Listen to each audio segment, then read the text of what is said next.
I was into cool, weird, obscure stuff. But when I showed up there and got to hang out with some really exceptionally smart people, they blew me away. It was like, oh my God, this is insane. It just goes and goes and goes and goes.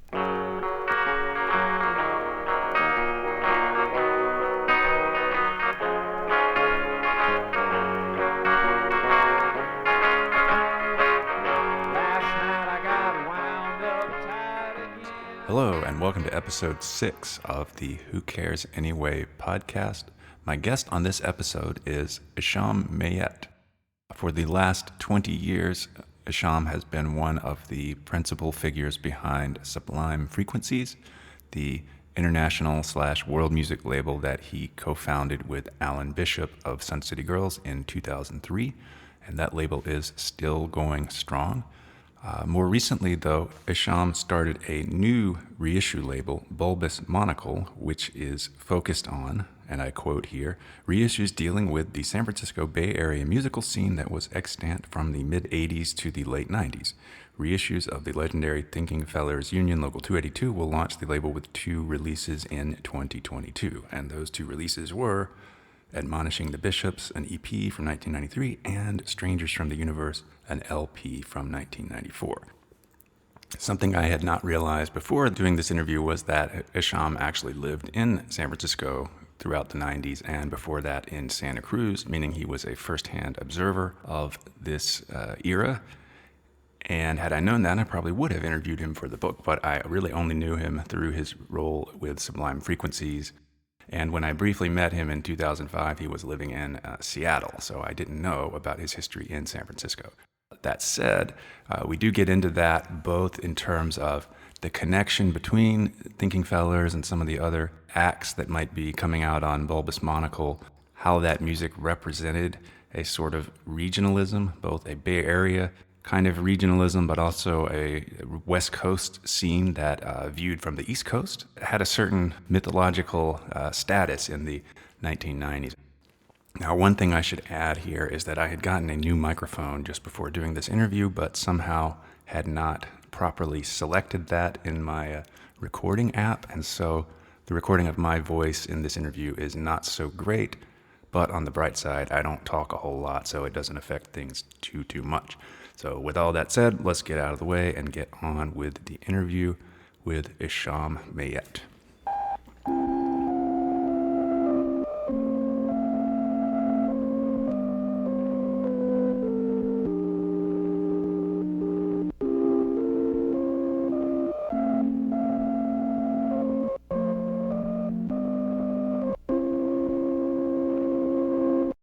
So the first releases on your label are issues of the Thinking Fellers Union Local 282. So maybe the place to start would be if you could tell us how and when you first came across their music. Well, it would have been the early 90s when I first heard the Thinking Fellers, and it would have been from releases. Well, the first thing I ever listened or heard and knew about would have been Lovelyville, which was, I think, released in 91 on Matador Records, and subsequently bought every other release thereafter and went backwards and bought the record that was before that, which would have been Tangle, I believe. Yeah. Which at the time, all this stuff was readily available in record shops. So it wasn't necessarily difficult to track down at that early date. And at that point, be it Mother of All Saints and moving forward, I was a active record collector, buyer of music, of anything that I loved or care about. Pretty soon after any release that I was interested in, I would be buying it. I finally had some disposable income and was in a place where I was building my record collection and seeing live shows, etc. I felt very much part of the scene in that sense of whatever fanzines were coming out, whatever magazines were coming out, reading up on this stuff, seeing live shows when I could, doing my detective work from credits and seeing what other bands were being thanked and what other bands were on similar labels and whatever tangential information could lead me from one band to another. Yeah, and what did you associate them with at the time? You know, whether it was stuff that was happening in the Bay Area or stuff that was happening elsewhere, did you sort of mentally group them in with other things? Yeah, I suppose my first exposure to them and hearing the music, it drew me in geographically in the sense that I felt a kinship obviously to the Bay Area or the West Coast, at least around between, I went to college in Santa Cruz, Brio College, which wasn't the UC Santa Cruz, but a smaller college. And we would, go up to San Francisco a lot and see shows there at that time. This would have been late 80s. And so for me, when I'd left that area and moved back to Florida and Texas for a couple of years and then moved back. But when I heard this stuff, Lovelyville, etc., Thinking Fellers, it was when I was back on the Gulf Coast. And so there was a real moment there that after hearing this music or hearing the Thinking Fellers and realizing they were from the Bay Area, San Francisco or Oakland. I think they were still living in Oakland at this point. I wasn't sure or not sure how many of them had moved from San Francisco or moved from the East Bay. I know their roots were all in the East Bay, Oakland specifically, expo facto, of course. But yeah, it just had this sort of impact to me, which made me really miss my time in the Bay Area. And it was always a place I knew I would head back to. But it gave me an extra kind of relationship with the music in regards to having been there recently and having left and realizing that there was this regional element to their sound that reminded me of bands for me just off the cuff at a young age. This would have been in my very early 20s. My reference points weren't as refined as they would be 38 years later. So, for me, it was Camper Van Beethoven would have been a band that I didn't think they sounded like, but sort of had the same kind of approach to music in the sense of multi-instrumentalists within the band, really clever arrangements, a sense of humor that seemed to be really part of the Bay Area at the time that I was certainly cognizant of and felt a kinship to. And so it gave me, kind of a sense of a real regionalism that made me dig in even deeper in the sense of what to explore beyond the Thinking Fellers. I was quite intrigued just by the sounds being the things that drew me in. There was a lot of reference points for that, be it noise, humor, really dynamic arrangements, time signatures. Again, multi instrumentalists with all the band. The fact that there were 3 guitars, there were tuba, banjo, viola. It really made it an exciting, thrilling listen. And this was, you have to remember, the era of really sub pop and grunge and guys with long hair wearing flannel that were really just, in a sense, the majority of them, not every one of them, the majority of them kind of aping this 70s hard rock zone that I was not really into at all, even at that point. I was looking for something different. And the music of the Thinking Fellers and subsequent research into their scene really opened up a whole new sonic vista in the best way. Yeah, and it's true that they came up, in, say, in Iowa, in what would have been kind of by default sort of post-hardcore. I mean, whatever it was, kind of the underground scene at the time.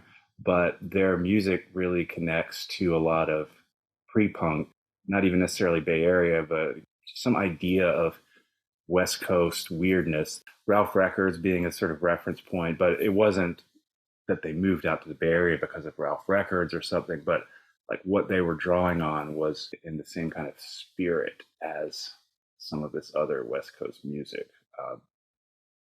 It seemed, for me, and again, at that age, my musical knowledge was obviously still pretty nascent. I was discovering stuff every day. And so my reference points would have been not so broad in trying to figure out, why and how I would have connected to that music. But, in high school, I was a huge fan of 60s psychedelic music, as much as I was of the contemporary, independent or indie or college rock or whatever you want to call it scene. And so, be it Kaleidoscope, or be it even early Pink Floyd, or these sorts of acid psychedelic bands. I mean, you could even really, as whatever knowledge of the Grateful Dead that one has. I'm not saying the Thinking Fellers were influenced by the Grateful Dead. I'm sure they'd heard them, but early on in the late '60s, to the Grateful Dead really had pretty dynamic musical approach that kind of incorporated a whole bunch of stuff, and those were names that I was familiar with. Also, the scene was dominated at that point by kind of on the West Coast, or Northwest, I should say, you had the grunge thing going on, but New York was in full flight with the noise rock, scum rock. You had Amphetamine Reptile in Minnesota, I think. And, all these scenes were happening really all at the same time. This is, I'm thinking, 88 to 92 for a frame of reference. And for me, the Fellers represented a real departure from what I thought were a bunch of cul-de-sacs in all those scenes. Not that I wasn't into Pussy Galore or Sonic Youth certainly loomed large for a younger person like myself, Dinosaur Jr., etc. But still, the Thinking Fellers added so much more to the compositional elements that I thought were just utterly thrilling, And I'm not trying to compare any of this stuff. I was just kind of giving a survey of what I was aware of at that time. And music scenes at that time were still very regional, be it even Southern California. You had Red Cross, who I adored as well, just for their own kind of pop art, comedic LA representation of glam and pop. Or Flipper was huge to anybody who had gone through hardcore in the mid 80s like I did. So that was another kind of conceptual sort of barometer to also define the Bay Area for me. I hadn't gotten into the Residents very much. It may have been too weird for someone like me at that point. I'd certainly heard of them. So yeah, I don't know, hearing that music and hearing the Fellers was a real fresh slap in the face, and which also gave me a real shot of nostalgia. Even though I just left, it was a place I didn't really want to leave, but kind of had to. And luckily I returned, just a short time later. But yeah, that makes any coherent sense. Once you got back out there, I think you stayed until about 2000. Is that right? Yep, I left in the fall of 2000. So really the tail end of 2000, you could say I was there all of 2000 and left. I think it was November that I ended up leaving San Francisco to go to the Northwest, Seattle.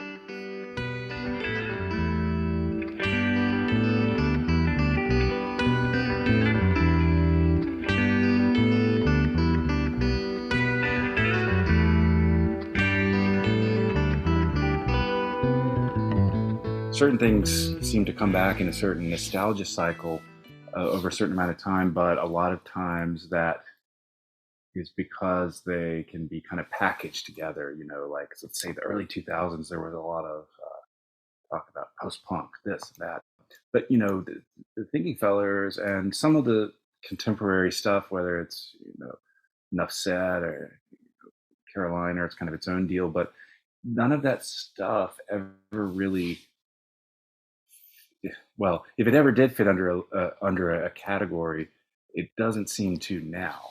And I don't know if that has hindered the ability to kind of bring it back, or I don't really know like how people hear it or what people make of it when they're coming to it nowadays. And maybe that's too much of a general kind of question. But like apart from say, so an Animal Collective kind of promoting them or whatever, I would kind of have trouble seeing where they would fit into at least other people's conceptions. I have my own weird conception of San Francisco underground music, but like where people see it and what people make. Well, this isn't. You bring up Animal Collective, and I know those guys. I know them well, and speaking to them, they were utterly enamored of this West Coast scene. For them, it was a much larger geographic area. It went from Seattle all the way down to San Francisco, And we've had these discussions where, I think these guys are probably, I don't know how old they are, but they're probably 10 plus years younger than me. So you put them in the 90s, that was their teen years. It would have been my mid 20s and on. And I think for them, it was Bananafish magazine loomed incredibly large at that time for a lot of scenes, be it on the East Coast or whatever. And I've got lots of friends who are the same age as Animal Collective and maybe friends of theirs who discuss, the importance of a magazine like Bananafish, which chronicled the scene in obviously, the most profound way, if I could use that word. And so for them, and this is me speaking to them or them letting me know about it in a way that where, for them, it was regional as well. It was, the West Coast at that time was still this sort of exotic place if you'd never traveled there. I mean, if you're from Maryland or DC or Jersey or wherever, North Carolina, North Carolina, etc., especially back then, pre-internet or at the dawn of the internet, regionalism still had a mythic element to it, wherein you didn't know about these places. You just read about them in these underground magazines that somehow made it to Tower Records or your local indie shop or what have you. And then, the mythology sort of creates itself. And for them, it was like, Sun City Girls were these Tibetan demon gods, or the Thinking Fellers were like, Beefheart and West Coast and Pop Experiment, all these bands put in a blender and Carolina, for God's sake, probably being the most alien thing that they'd ever encountered, Yeah. And not to say that I didn't feel that way too, or anybody for that matter, that wasn't in this very insulated, very incestuous, localized scene in the Bay Area, Oakland or otherwise, San Francisco, Oakland, etc. So yeah, I mean, I guess I didn't really give you again, there wasn't really a question earlier, but it's kind of like the early 2000s, there was, I don't know that it really stuck, but there was the talk of New Weird America. But, that if there was any context for, well, Sun City Girls, Thinking Fellers, Carolina, it would have been as kind of like, well, they're not old Weird America, but I mean, they're pre-New Weird America. I mean, they would be kind of some of the things that you could point to and say, some of these things happening in 2003, 2004, you could say, well, these were some groups doing this kind of whatever this kind of thing is. Where for sure. I mean, and yeah, just expand on that. And that was a scene, for lack of a better word. I knew a lot of these guys that could be labeled New Weird America, if you will. I mean, if anywhere from the No Neck Blues Band to Sunburn to Matt Valentine and his Orbit, Tower Recordings, etc. I mean, I think in equal measure, some of these guys were around too in the mid 90s. That's kind of when they started. But I think that the influence of the Sun City Girls or Thinking Fellers or Bananafish was immense for a lot of this scene. Even New Weird America were, as much as New Weird America, for this whatever term it is, and we use it because we're lazy, we don't want to come up with our own term. They drew back a lot from the late 60s, free jazz, international music, maybe not so much, but definitely had a kind of all the elements that we've all discussed that we're all sort of into. This was a large American scene that was supported as a byproduct of probably what the 80s independent scene was. But specifically with around the turn of 2000s, you didn't have name dropping in the sense that mentioning Sun City Girls or Thinking Fellers or Carolina or what have you, but I think they did have a profound influence in the way that this latest or contemporary generation dealt with it, be it Animal Collective or a bunch of other you know, purposefully mysterious and or obscure and or how to label all that is difficult, but you know what I'm trying to say. Yeah. Kind of a vibe, this kind of mysterious, weird vibe, to to present the music and the image or lack thereof. Yeah, it was a, a big deal. I think drew a lot on the persona of this Bay Area scene that we are discussing.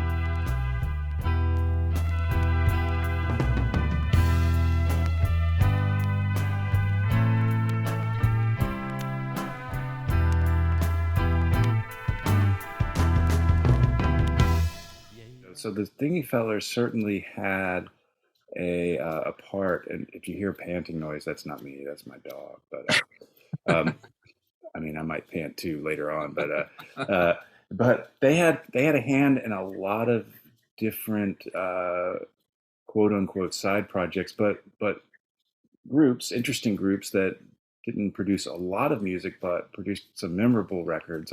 Job's Daughters, Heavenly Ten Stems, and things like that. Do you remember coming across the Job's Daughters records at the time, or when did you? Do you remember when you came across those and what you made? Yeah, as they were being released and slowly sunk to the cutout bins, you know, Job's Daughters, Archipelago Brewing Company. I mean, obviously, just by sheer geographic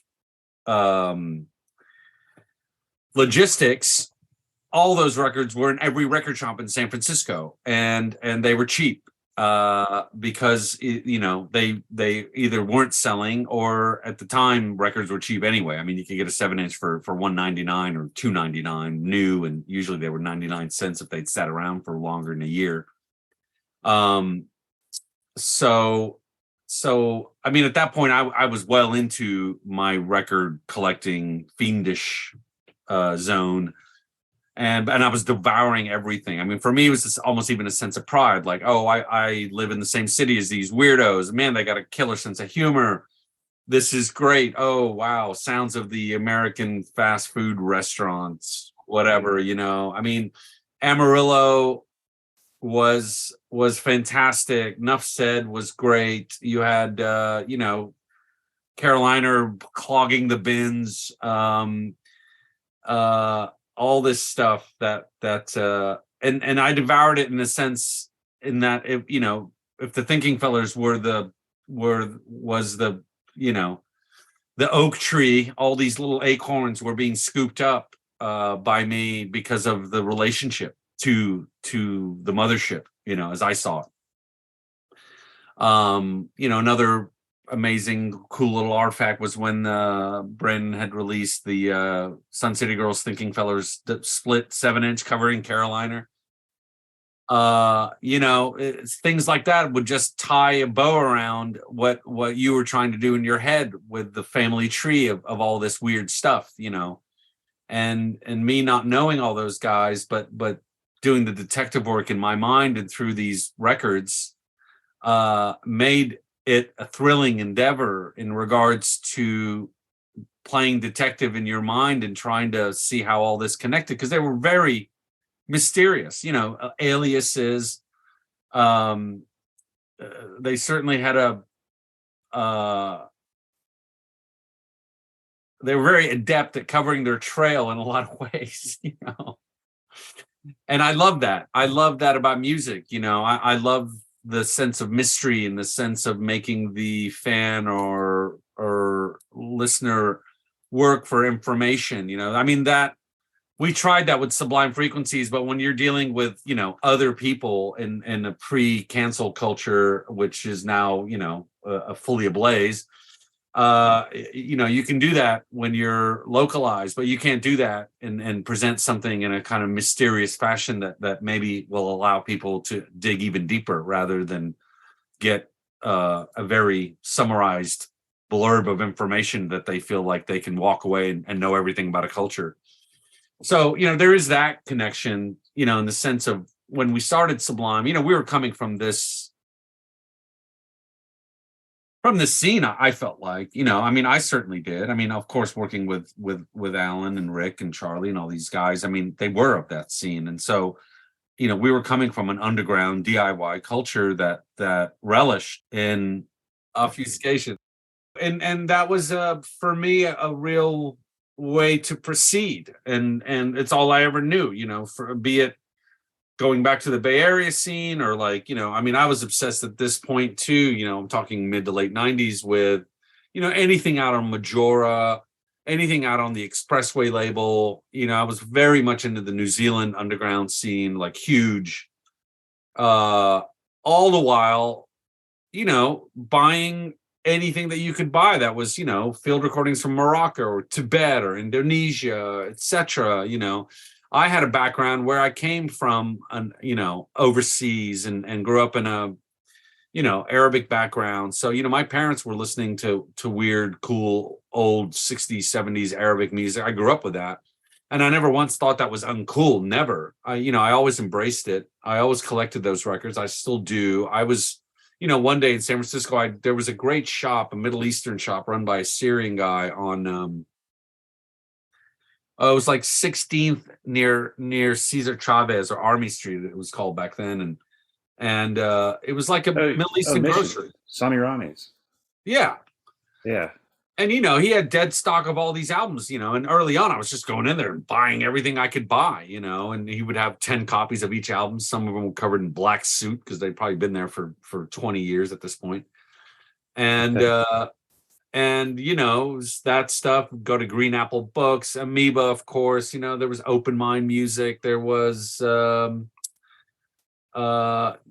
Jack's Cellar. I don't know if you remember any of these record shops. There was. Well, I remember everything except for Jack's. Yeah. Yeah, Jack's was in the Hate. It was an old folky. He had a ton of 78s. But I would go in there, and pull a Robbie Basho LP for 50 cents, an original Robbie Basho, which happened a lot back then. John Fahey LPs were $2 each. I'm talking early 90s here. So it was, and living in San Francisco at that time was also an incredible time to be a record collector, because it was that era that a lot of people were dumping albums to buy CDs.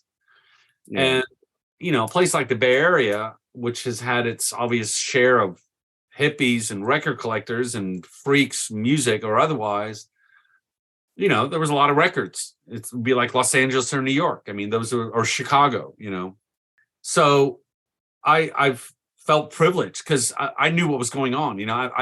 I bought CDs if there were nothing else existed as far as the way that albums would come out. I mean, a lot of bands at that point weren't even releasing vinyl. But if you're a musical excavator like I was, it was just paradise, Shangri-La for building a record collection. So I went nuts, and that allowed you to one day pick up a Robbie Basho LP, the next day pick up a field recording from New Guinea, pick up a weirdo record from Majora at Amoeba in the discount bin in the experimental section, where if it didn't sell after a month, they dropped the price in half, so because I was just thinking, as far as, obviously Sun City Girls would do at least versions of songs that they might have heard on a shortwave radio somewhere, or recorded or come across in some way, shape, or form. But that Job's Daughters, the second Job's Daughters 7-inch, where they're doing specifically the song on the B-side, where it's it's a Chinese title, I think.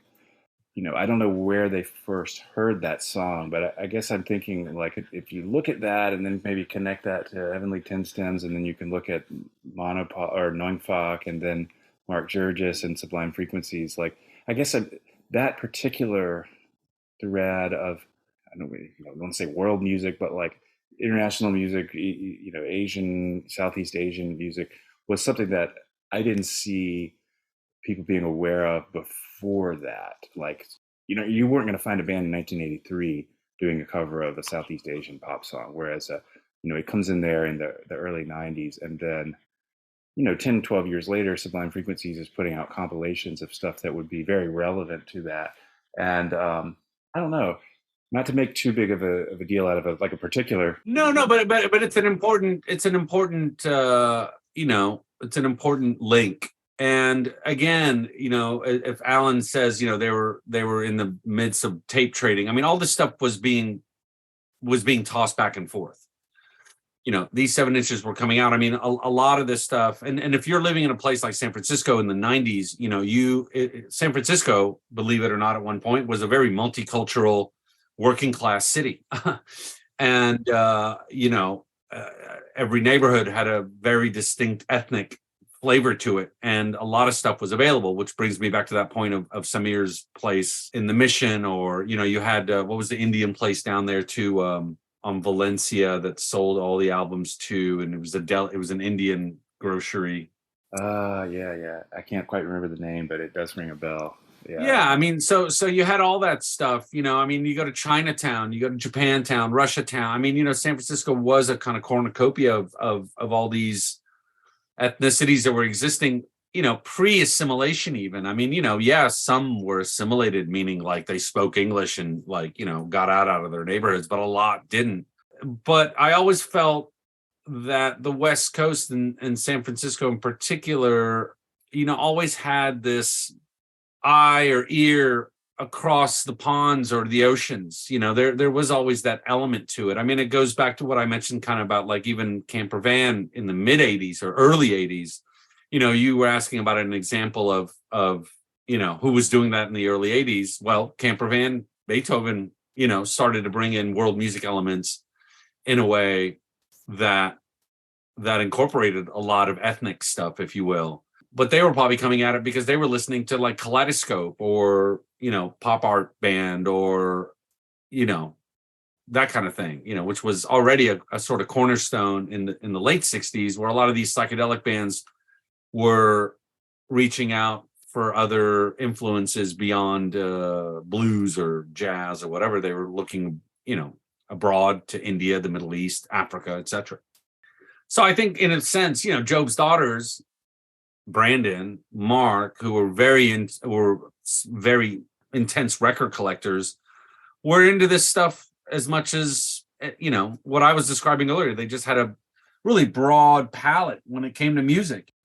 I mean, at that time too, you had the kind of what was the Exotica revitalization thing happening. That brought in a lot of weirdo shit too. That ended up making people dig a little bit deeper and a little bit further, if it was Esquivel, which then went into other weird stuff, and each was just kind of a seed to kind of keep chasing, and so I think, yeah, you had a city that allowed record collectors to roam and graze and allowed you to buy a ton of different things at very reasonable prices. And from that, I think, whatever turned you on, and I'm not going to speak for Brandon Kearney or Mark Davies, but I assume, they would come across one of these records and it would just, turn them on to a point that they would go crazy, Oh, that'll make sense. I mean, I also wonder, and this is,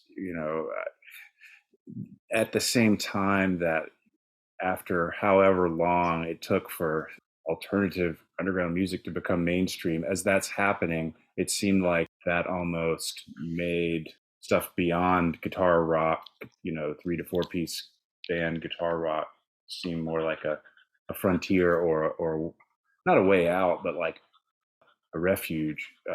I don't know.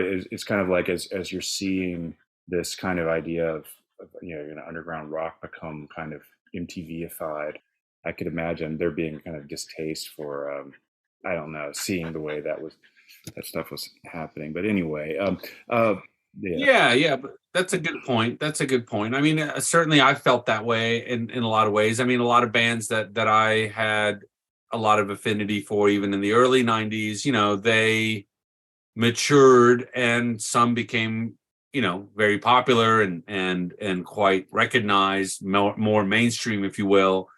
And certainly for me at that age, that was kind of that wasn't cool. Like, you if a band made it, you dropped them, from your orbit. But that's a, naive young outlook on things. Now when I go back, actually, sometimes I prefer later records by most of the bands that I enjoy, because they had matured. And when you're older, you realize, like, oh yeah, well, yeah, they know a whole lot more than they did when they were younger. It may have been more exciting when they were first starting out, but actually, as songwriters, composers, artists, when you're older, you are generally better. Generally speaking, of artists that we respect, I wouldn't say that across the board, obviously, no generalizations. But a scene like this one coming from the Bay Area, I mean, they always tended to, for me, really dwell in the sub underground and relish in it. But somehow the message still got out there, across the country, if you will. And that really, to me, points to one of the more fundamental aspects of this whole thing is distribution. Because before the internet, if you had Systematic, and then you had Revolver, and then you had Subterranean, all of these outfits from the Bay Area were so integral to get this stuff all over the place, from New York to Chicago to the Eastern Seaboard to what have you. And, without those logistics, it would have been an intensely regional scene, I think, where you wouldn't have had the influence of bands like Animal Collective or what have you, who are on a sort of level now where they can mention the Thinking Fellers, what have you, and all of a sudden you've got 100,000 new fans.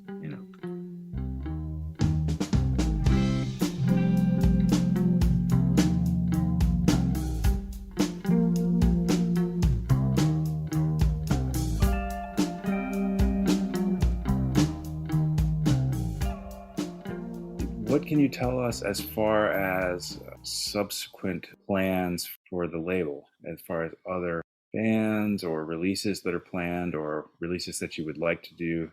Yeah, I mean, I'm going to continue mining the Thinking Fellers catalog. There are several releases. The one we're working on now, that's hopefully coming together quickly, is a double LP of the singles, rare tracks. Odds and Sods is the working title. Double LP, really, with I want to kind of go all out with a libretto, with flyers and artwork, photographs, liner notes, to kind of put this in perspective. I went pretty minimal with the first two releases, Strangers from the Universe and Admonishing the Bishops, on purpose. I didn't really want to fluff anything up. I thought both those releases were perfect as they were released, and I didn't want to add bonus tracks, or I didn't want to add liner notes to it, knowing that this was going to be a long-term survey of the band and potentially the scene. And so this one, which is a compilation, I felt it would make sense to put it in a with liner notes and put it in a context of sorts. I didn't think an EP, a 4-song EP, warranted a whole lot of liner notes or bonus tracks or anything like that, or Strangers for that matter too. And I chose those two because they were the most, for me, the user friendliest Fellers material that would draw in a new audience, and then we would get into the deeper layers of their catalog. What else? I'm working with Brandon closely. He's given me a lot of the Nuf Sed archive, World of Pooh recordings. These are things that need to kind of be really listened to and decided on. I'm not trying to be a scraping the barrel label where I'm wanting to release every last thing. For me, it's really an approach about nuggets in a way. Like I there's going to be some hard decisions on my end to choose what tracks I feel will work or won't, what tracks make sense from a way to kind of lay the scene out that makes sense, both from a aesthetic and financial, position. Yeah. I'm doing a 17 LP box set of Carolina outtakes. Okay, that'll be good. Yeah, I figure, I'll just keep that in print forever. You can, yeah, with lot grooves on. Yeah. Well, can you tell us anything about? Because so with Carolina, in a sense, the mythology of hey, these are only on vinyl with handmade covers, but some of it has sort of made its way to Bandcamp. And Yeah, I mean that's Grux. I talked to Grux a couple of weeks ago. We were supposed to meet up in the Bay Area a couple of weeks when I was there a couple of weeks ago, and that's still in negotiations. I mean, I don't know or can't really talk too much about the Carolina thing because I don't really have permission or I don't have an agreement the dialogue is still so early in regards to what I'd like to do to what Grux is it what would allow to happen. I talked to Brentley, potentially we're gonna do a comp of 3-day stubble stuff. There's the Nuf Sed catalog, like I said, to mine through, maybe just a comp of the singles from Nuf Sed. I'm working with Seymour Glass of Bananafish to kind of have him consult about some really sub-underground, even in regards to this scene, some bands that no one has ever heard of and weird side projects that have never really seen the light of day, that if the music is there aesthetically, then we'll certainly want to deal with it. And what else? would that include the White Fronts? The White Fronts, yeah, is a band that I'm enthralled with. I mean, they're a couple of the members. I don't know who the White Fronts even. I mean, I know who they are, and then some of them are old friends of good friends of mine now, and so they certainly haven't been approached or maybe not even aware that Bulbous Monocle is even an existing label. And I don't even know what their relationship to the Thinking Fellers is, but I know that Seymour Glass knows who they are and has a wealth of unreleased material. Brandon Kearney has a wealth of unreleased material from them. Their album that was self-released from '86 is, to me, a phenomenal LP that I would tell anyone to go find while they're still available to be found as a private press mid-'80s San Francisco weirdo project. It's probably, I'd say, the vanguard of this whole scene that we're talking about. I mean, not that was the intent, but I'd say it's one of the seminal releases of the time. I mean, from a mid-'80s standpoint, it's as weird as anything and really presages a lot of the stuff that we've been discussing. And they weirdly had tangential connections to Camper Van Beethoven. They backed up Camper Van Beethoven on some tours. They were kind of the weirdo horn section when they would play live. I've heard stories of them on stage draped in, Middle Eastern wraps and things, playing on acid. So in a sense, they were really there with like early Sun City Girls or Butthole Surfers. They were kind of the San Francisco version of those two maniacal acts. And nobody knows anything about them. They're just buried in the lore of this geographic scene. The White Fronts, all one word. Roast Belief is the name of the album, and it's on their own label, which I'm forgetting the name of right now, but it's a really fantastic release. So all that being said, I've got a wealth of material that's unreleased by this band, and so that's definitely one band that I'd really want to get into and see what else is out there that's available. Yeah, all the Nuf Sed tendrils, Thinking Fellers offshoots. I'm interested in dealing with the White Shark material in some capacity. 3-day stubble, World of Pooh, some other things that are, it's too much to name. I mean, it really was such a incestuous scene that released a million little artifacts, across multiple mediums. You've got the Stomach Ache label, Dolor El Estomago, the Mexican offshoot. Yeah, I mean, it's interesting because in the early punk era, bands weren't making LPs because they would tell me they didn't have money, or they would come up with a 7-inch if they were, like a 7-inch in 1978 was the equivalent of like an LP in 1985 or something, as far as like what tier of band that represented. And then the early '80s bands, some bands could graduate to the LP format, but then here we get into the early '90s, and on the one hand, you have major label artists releasing these 55 to 60 minute albums on CD, But then here in the Bay Area, with this kind of, again, if we want to call it a scene, there was a lot of really small batch kind of stuff. Bands that would put out a couple of 7 inches and disappear, or a lot of stray compilation tracks, or I don't really know what to make of that even. But maybe it wasn't music that lent itself to LPs, let alone CDs, and I don't know what that means. Yeah. Yeah, I mean, I think honestly, it was a highly conceptual endeavor for everyone involved. At least I would say for Brandon and Greg. And so within that concept or the conceptual zone, the idea was to whittle it down to maybe its core message, which would made sense with a 7-inch record or a cassette, or doing 100 copies of this or that or the other. I mean, a lot of this stuff that wasn't necessarily also just limited to be limited for limited's sake. I think they were making this in hopes of it getting out to as many people as possible, but also being practical and realizing that, it wasn't going to go very far just based on the material itself. Their appeal was selective. Yeah, true. Yeah, true. Yeah.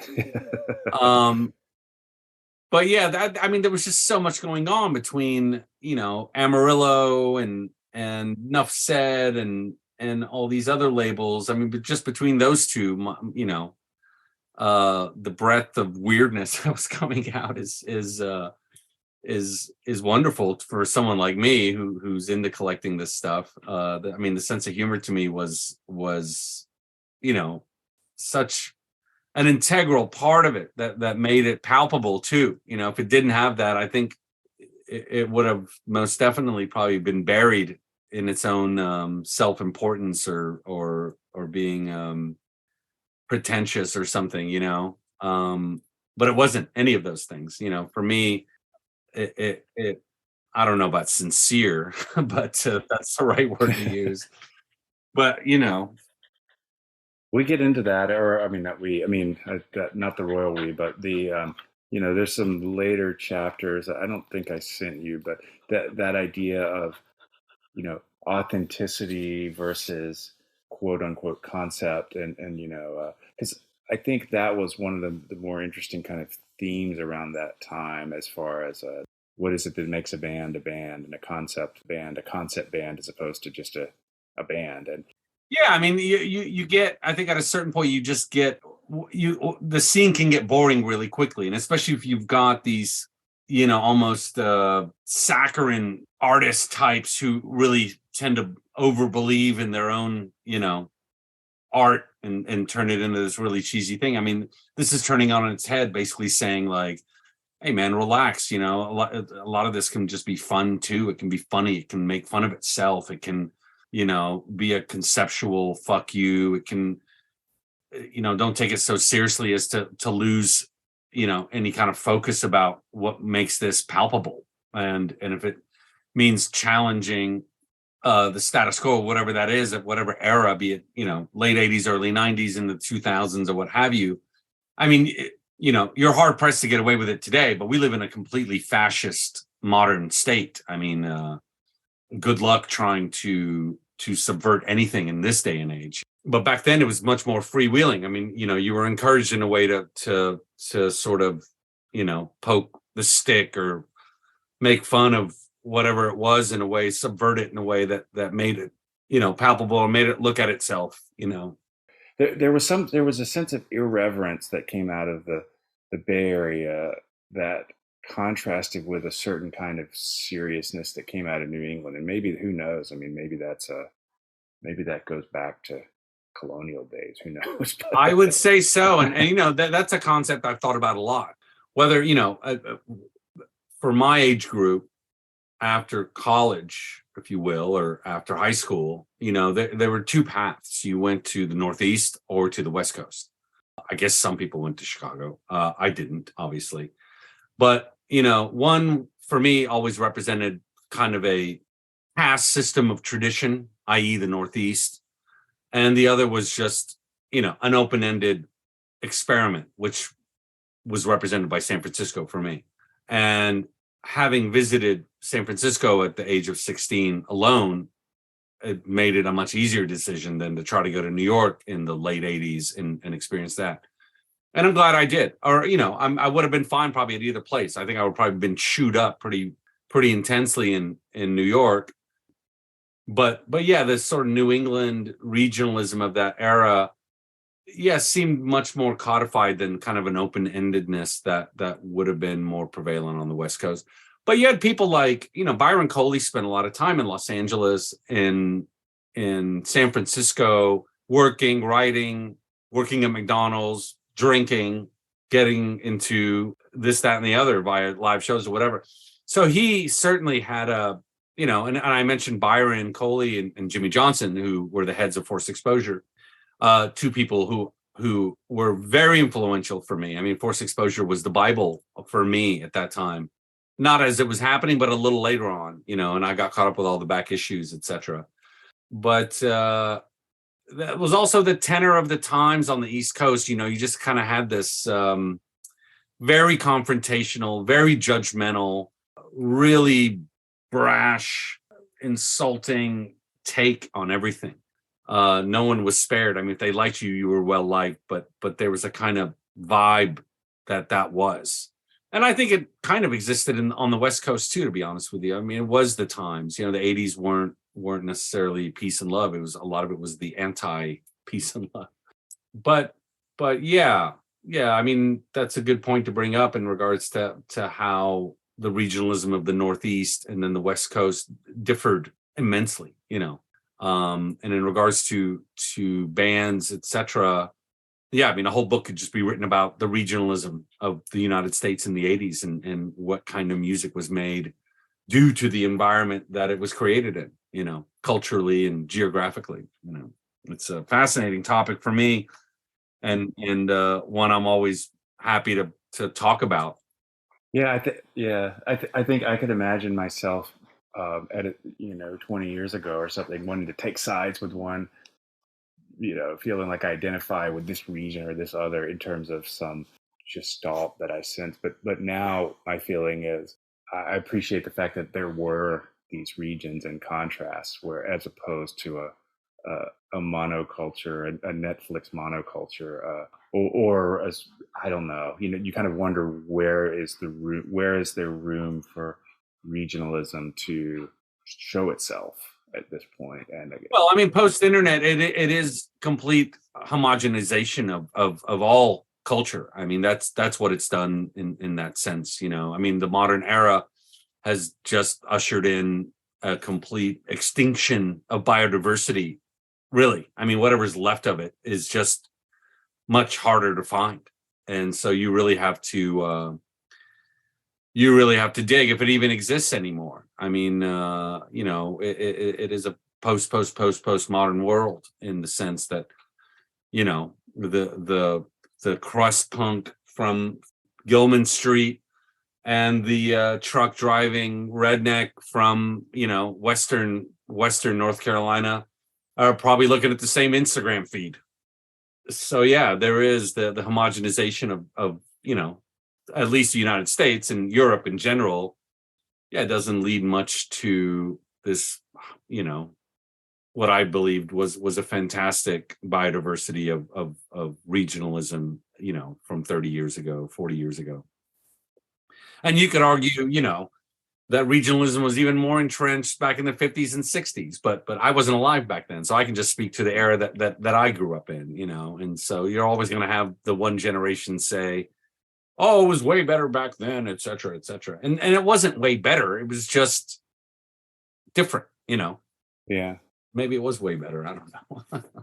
You could have regionalism, different parts of the internet, different, and then as everybody gets brought into the large conglomerates of, then you have regions within Twitter.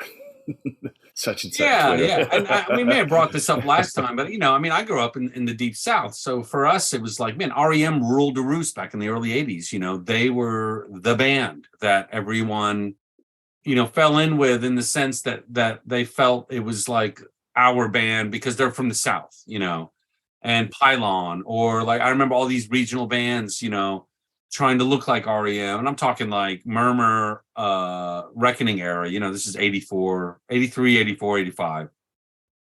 I'm sure in Southern California it would have probably been Black Flag Minutemen, etc. San Francisco, who knows? Probably would have been, what your book is about. So, I'm thinking of like, you had the Replacements or Husker Du or Soul Asylum, etc. That's the upper Midwest. Chicago had its own zone.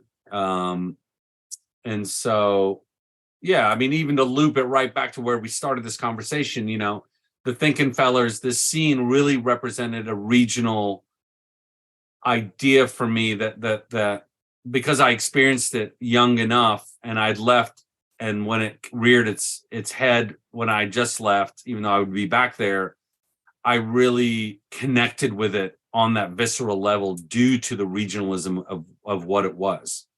Be it when I was living in Santa Cruz, it was a glorious time, but I was 18, I was broke, but it was the best time for that time. And the people that I'd met there really opened my mind in a lot of ways. Like, it wasn't hippies, it was just really intelligent people into really cool, weird, obscure stuff that taught me a lot when I was at that age, that I was into cool, weird, obscure stuff. But when I showed up there and got to hang out with some really exceptionally smart people, they blew me away. It was like, oh my God, this is insane. It just goes and goes and goes and goes. Thank you again to Hisham Mayet for doing this interview. For more on Bulbous Monocle, go to bulbousmonocle.com or bulbousmonocle.bandcamp.com. And for more on the book, go to whocaresanyway.online.